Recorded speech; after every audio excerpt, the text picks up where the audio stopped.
O outono começa a afirmar-se, começa a ficar frio, os dias começam a ficar cinzentos. A melancolia que este tempo me traz é realmente reconfortante e quase magnética. Aprendi recentemente sobre algo chamado leitura dinâmica, que é basicamente uma técnica de leitura que procura com que nós, os leitores, usemos mais do nosso cérebro e assim consigamos ler de forma mais ágil e eficiente. E eu tenho andado a praticar bastante isso. Hoje vamos falar um pouco, ou vou falar um pouco, sobre solitude, que é o contrário de solidão, mas não bem o contrário, porque acho que o contrário de solidão seria estar rodeado de pessoas. Eu acho que solitude é quando nós encontramos todo o universo dentro de nós mesmos e não o tememos, mas ao invés disso aproveitamos.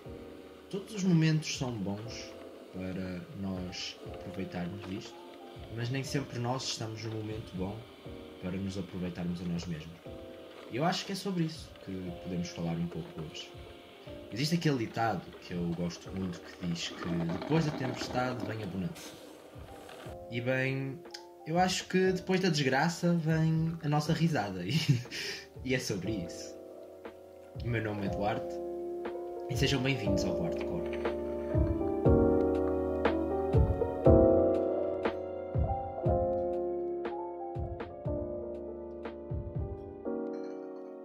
Bem, eu tive que ficar mais de uma semana e meia em casa porque questões de saúde e precisava de ficar em repouso.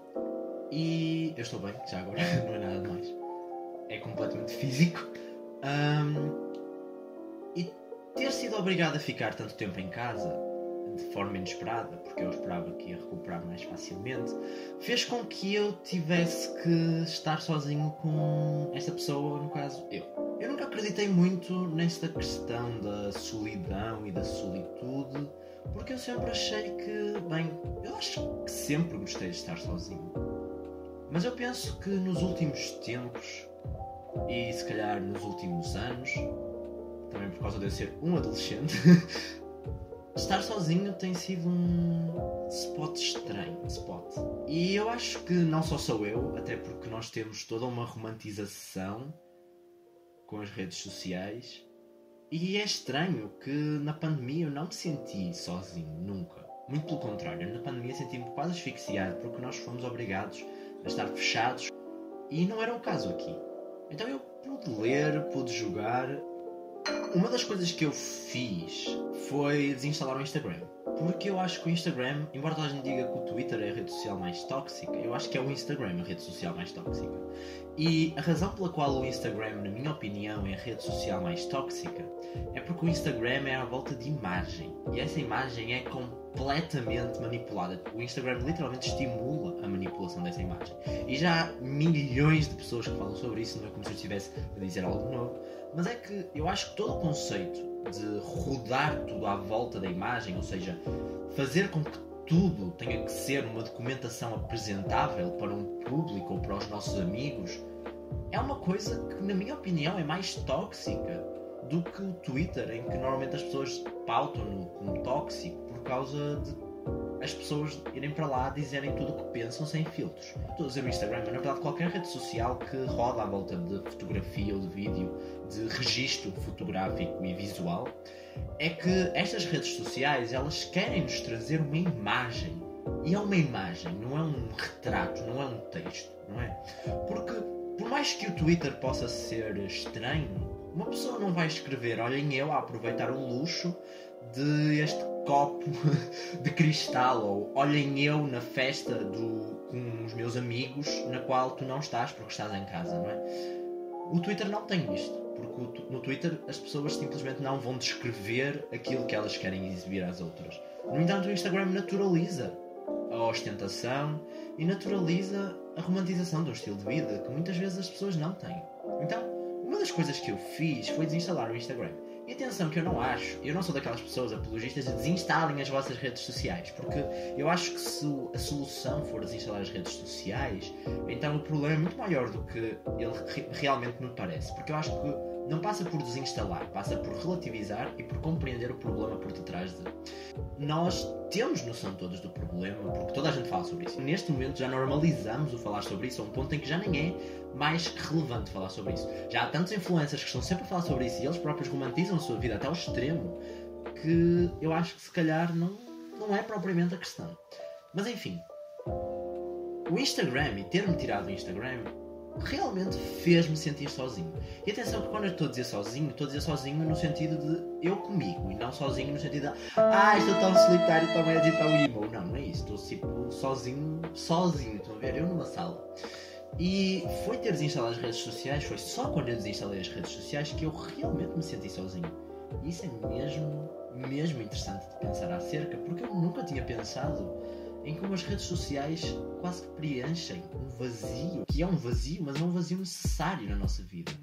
Eu penso sobre isso muitas vezes, especialmente quando estou a ler livros ou a ver filmes que retratam épocas em que a internet não existia ou em que a internet ainda não tinha chegado aos nossos bolsos, não é? Por exemplo, sei lá, no início dos anos 2000 as pessoas não tinham simplesmente smartphones, as pessoas não tinham internet, as pessoas podiam ligar-se, mas as pessoas não podiam estar a ver-se, não é? As pessoas viam-se, as pessoas comunicavam pela internet quando chegavam a casa, não é? Embora o Skype tenha sido criado em 2003, quase 10 anos depois é que as pessoas começaram a normalizar e a conseguir utilizar smartphones que permitissem isso.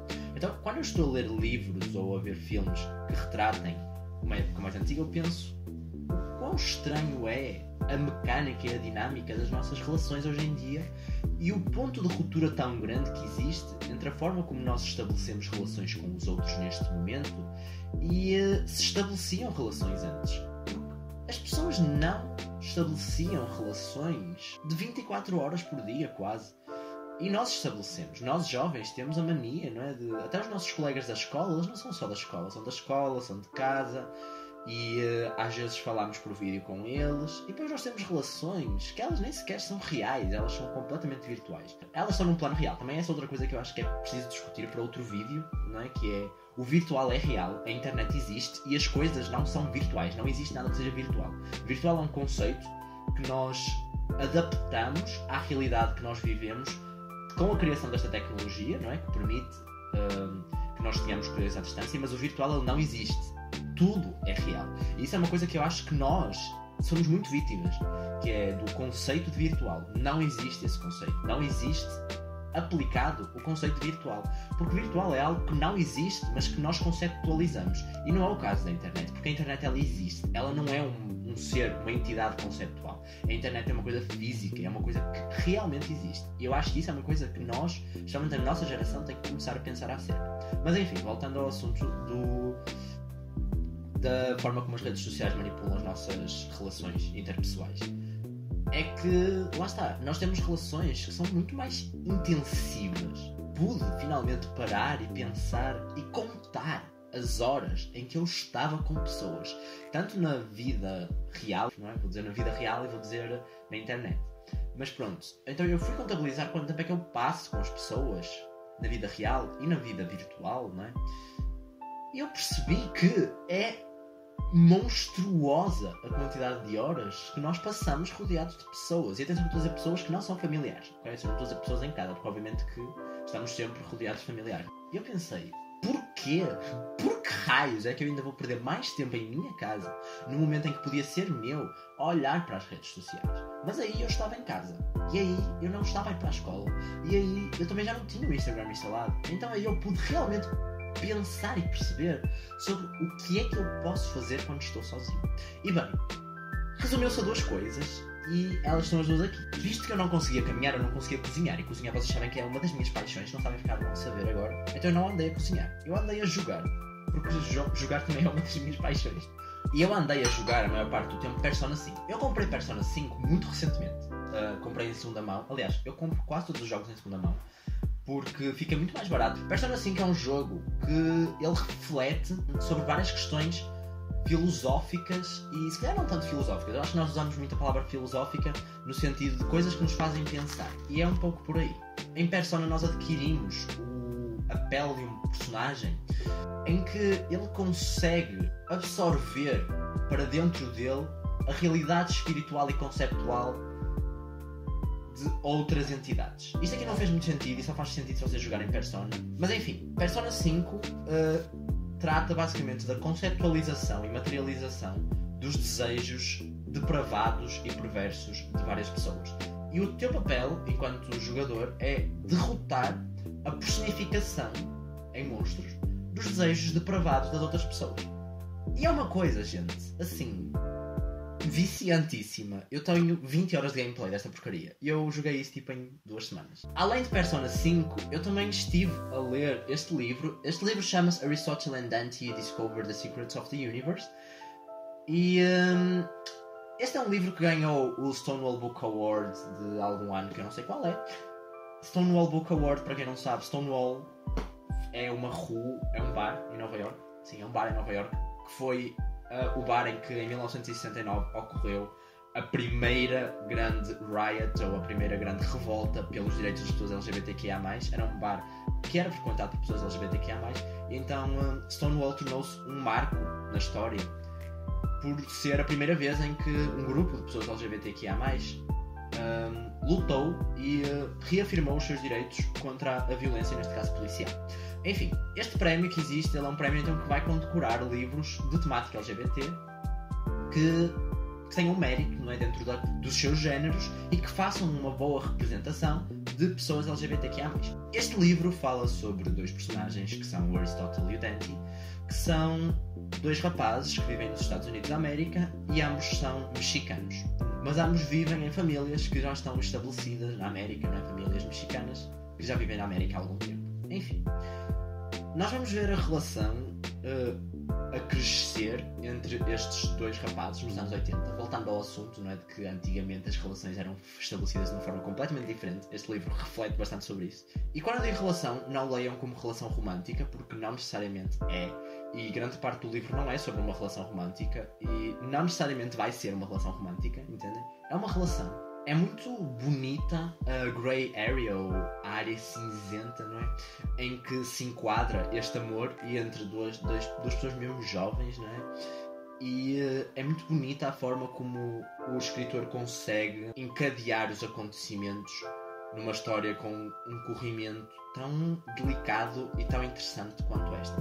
Porque não é um livro fútil, porque eu sinto que muitas vezes o romance acaba por cair no fútil. Quando eu digo romances, não estou a falar de romances tipo novels, estou a falar de romances tipo relações românticas entre 2 pessoas, livros que se focam em relações românticas. Eu sinto muitas vezes que nós caímos um pouco naquela coisa de ok, vou construir este personagem com base nos seus gostos, vou construir este personagem com base nos seus outros gostos, vou tentar dar personalidades diferentes aos 2 personagens e tentar juntar. E isto é uma técnica que já está super gasta, é super clichê. De qualquer das formas, é um livro muito interessante, mas é um livro que realmente toca em assuntos que, lá está, não são fúteis. Ou seja, nós não vamos ver a relação a ser abordada de uma forma materialista ou de uma forma com base nos gostos dele. Não.